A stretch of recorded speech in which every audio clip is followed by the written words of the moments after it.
Tapi memang saya ambil, ni negatif sikit lah. Saya ambil sebab saya nak gaji besar. Tak negatif lah. Tak negatif Tak, itu Okay, it's a perk kah? I mean, It's a CEO perk as a tanggungjawab CEO dia besar. Tapi besar kan? point ni dapat gaji besar. What do you think?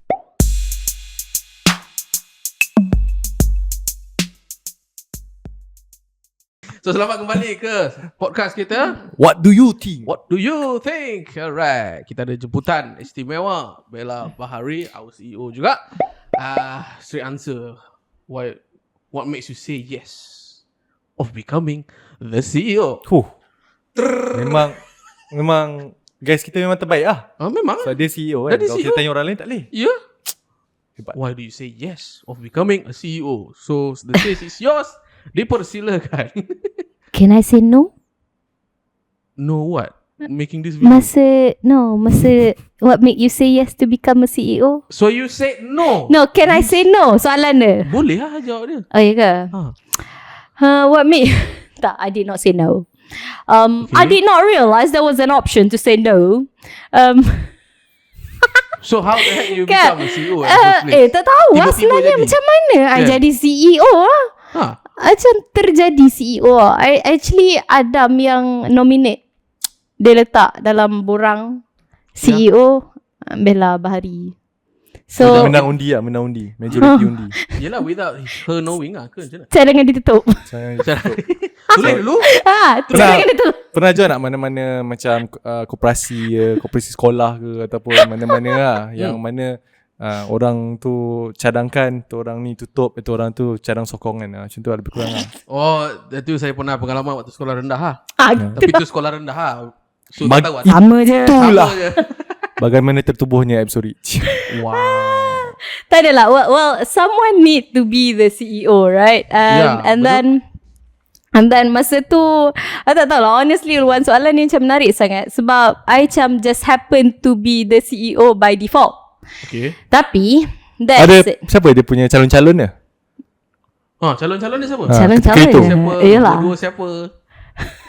Sama ada Bella Bahari atau Okay, Adam Bella Zubair. So pilihannya Bella Bahari atau Adam Zubair. And then decide Bella Bahari sebab Pilihan? dia yang tulis nama dia. Tak, Bukan. pilihan di tangan anda. Cuba komen. Macam tu kan. Ya. Tak, okay, satu lagi lah, like full disclosure lah ni for transparency sake kan. Adam masa tu masa kita bina Absol Rich ni, tubuhkan Absol Rich ni, I was stay at home mum. Okay, daripada seorang doktor di UK. Way back in tahun bila tu? 2017 balik Malaysia. Sebelum tu doktor dekat UK. 2017 balik Malaysia. Jadi full time stay at home mum 2017 sampai 2019 ish lah. Anak seorang masa tu. And then pregnant anak kedua. So masa tu identity crisis tu memang sangat tinggi lah, complicated lah. Sebab yelah daripada seorang yang high flying job, and then balik Malaysia yang tak pernah tinggal di Malaysia for the last 7 years.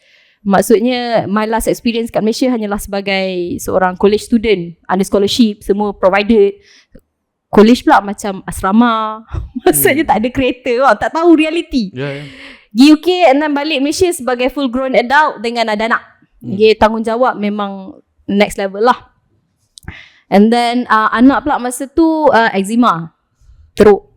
Jadi memang tak tidur malam, and then constant follow up. And then we decided to build Absol Rich sebab I was done being a stay at home mom. Lepas tu we wanted to send our child to a daycare yang berharga $1,400 sebulan, okay? Umur anak 2 tahun setengah. At that time you guys dah ada pendapatan lah kira? Tak dah ada. Bekerja kat Tak Tak ada ada. pendapatan daripada saya lah. Sebagai seorang perancang kewangan ketika itu. Yalah, so 1,400 tu should not be an issue? No, it's an issue lah. Ha. Yes, saya dah mencapai financial independence ketika itu. Financial independence di sini bermaksud duit asas perbelanjaan ditanggung oleh passive income. Okay. Kan, sebab saya dalam industri investment and also takaful. Dan memang kalau anda tahu, takaful industry is where you can build very very good passive income lah. And so I have passive income, tapi passive income saya cukup makan lah. Cukup bayar rumah sewa, kereta dah habis bayar ketika itu sebab saya beli cash pulang ke Malaysia, yang second hand car. And then duit cukup untuk bayar sewa, makan minum kan. And then barang-barang anak, sebab anak seorang kan 2 tahun kan. So pampers, susu anak dan sebagainya. So cukup-cukup makan. And then suddenly kita nak hantar anak ke sekolah. Daycare. Harga RM1,400. So that is additional RM1,400. Additional.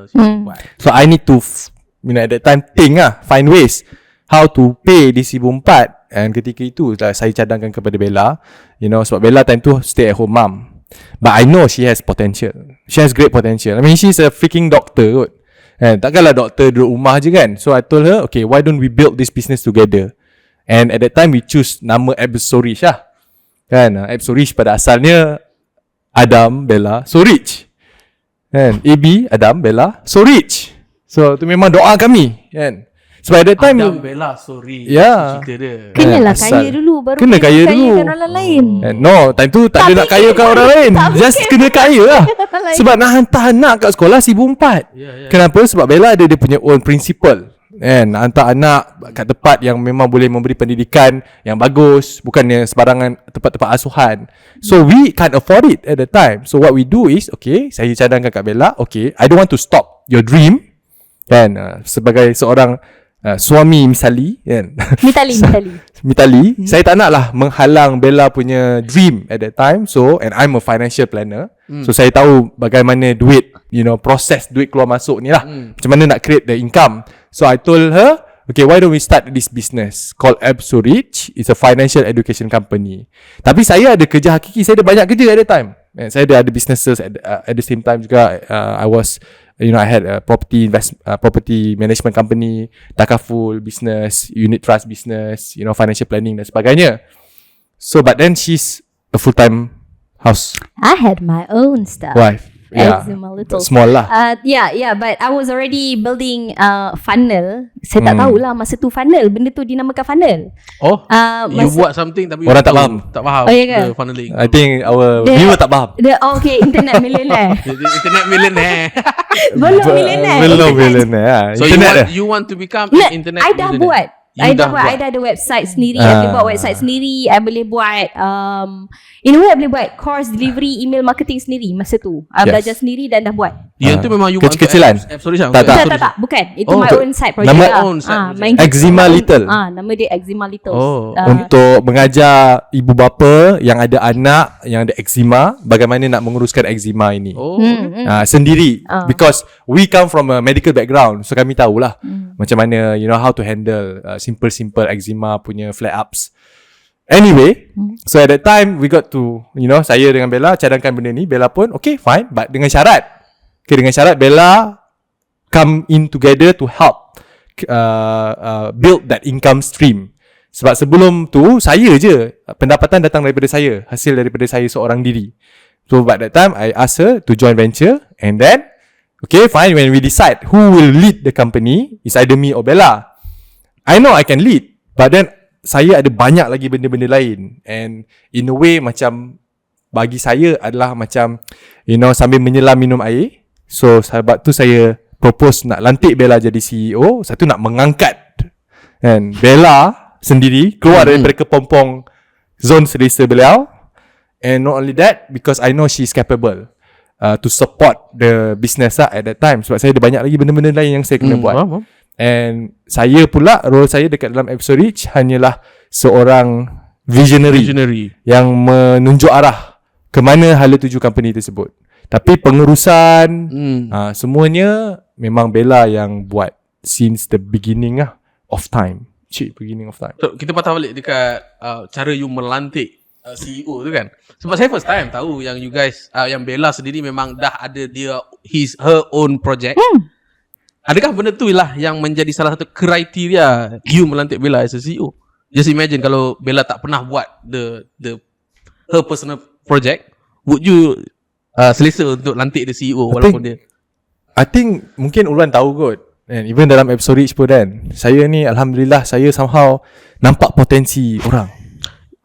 Saya tahu, betul ke? Betul kan? Can clarify? Kan, saya satu benda macam even kalau anda boleh jumpa student-student saya pun kan, especially like influence to impact, my students yang ada mentorship dengan saya selama setahun.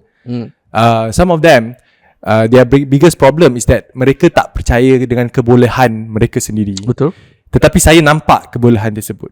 Okay, and saya percaya kepada mereka. Begitu juga dengan Bella, begitu juga dengan Ruan Sawawal dulu, begitu juga dengan ramai daripada tim-tim dalam M Stories ini. Some of them, they come from nothing. And they don't have a background. In fact, kalau kita tengok pun, banyak degree-degree mereka tak kena pun dengan jawatan yang mereka ambil. Ya, betul. Kan? Sadly, ya macam tu. Kan? Completely lompat bidang. Why? Because I believe in myself. Saya doktor perubatan kot. Macam mana boleh jadi doktor kewangan? So, I believe in possibilities. I believe in potential. In fact, saya memang percaya. Saya ada di satu kepercayaan di mana manusia ni dah dicipta oleh Allah sangat-sangat sempurna. Kan? Kita ni ada dua je tanggungjawab kita. Satu, menjadi khalifah di muka bumi ini. Yang kedua, beribadah kepada Allah lah. So, because of this, if you ask me personally, I love human being lah. Saya memang suka kepada manusia. Saya suka dengan keajaiban yang setiap daripada manusia ni boleh buat dalam hidup mereka. So kalau tanya saya, itu yang saya nampak daripada Bella. Sebab bayangkan Bella, seorang doktor perubatan, okay, balik ke Malaysia tahun 2017 sampai 2019, 2 tahun duduk kat rumah, tak buat apa-apa, main dengan anak. I believe that sayang lah, kan, her potential is slowly, kan, kalau let's say stay for how many years, kemahiran-kemahiran tu akan hilang, kan. Hence I feel that okay, let's put her to become CEO. Because kalau Wan nak tahu, at that time I have nothing to lose, kan. Paling-paling pun keluarkan lah balik anak daripada daycare 1004 kan. So I have nothing to lose at that time. So what am I to lose? So I put trust in her. And Alhamdulillah, dengan persuasion skill saya, influence skill, the closing terus kan. So Bella pun setuju. Don't know what she signed up for. But I believe it works really really well lah. Rather than I setuju, I mean like, don't have a choice? Oh, don't have a choice. I mean okay. Dia macam ni, nak hantar anak 1004 atau tak nak? And then she choose nak hantar anak. So in fact sebenarnya you that's your own choice lah sebenarnya. Dan you baru sedar kan. Of course, it is a choice. So, what if kalau tiba-tiba like you menjadi CEO secara terpaksa and you don't even want to become the CEO and you are very bad at it? So I'm not a very what if person. Okay. I'm not a what if person. So I tak pernah fikir. So you tak pernah. I'm just like the only way forward is upward. So ke depan, ke atas. Okay. So teruskan. Sebab some people akan rasa macam like, oh, akulah yang paling tak layak jadi CEO kan. Lagi-lagi macam saya seorang overthinking punya person. Okay. Pernah pun jadi CEO tapi tak nak bagi tahu syarikat apa. Tak nak bagi tahu syarikat apa kan. Cikgu Wan, what makes you say yes to become CEO? Betul ke kan? Saya pula kena question. Tapi waktu tu saya jadi dummy CEO. Dummy Dia ada politik. Boleh lah jadi dummy. Saya tak tahu dalam SSM tu dia nak tulis apa dalam tu kan. Tapi ya, SSM tak ada CEO. Tak ada kan? Tak ada. Oh, dia ada director. I don't know what's going on. Tapi memang saya ambil, ni negatif sikit lah. Saya ambil sebab saya nak gaji besar. Tak negatif lah. Tak negatif Tak, itu okay, it's a perk lah. I mean CEO tanggungjawab dia besar. Tapi point ni dapat gaji besar. Hard realitinya tidak. I dapat gaji besar. Ya, Alhamdulillah. Tapi memang as it should be lah. Sebab orang kata CEO ni as a chief everything officer, right? But I think next topic saya nak bincang pasal, you know, what's at stake when you are doing the CEO stuff. So kita kembali lagi dalam podcast. What do you think? What do you think?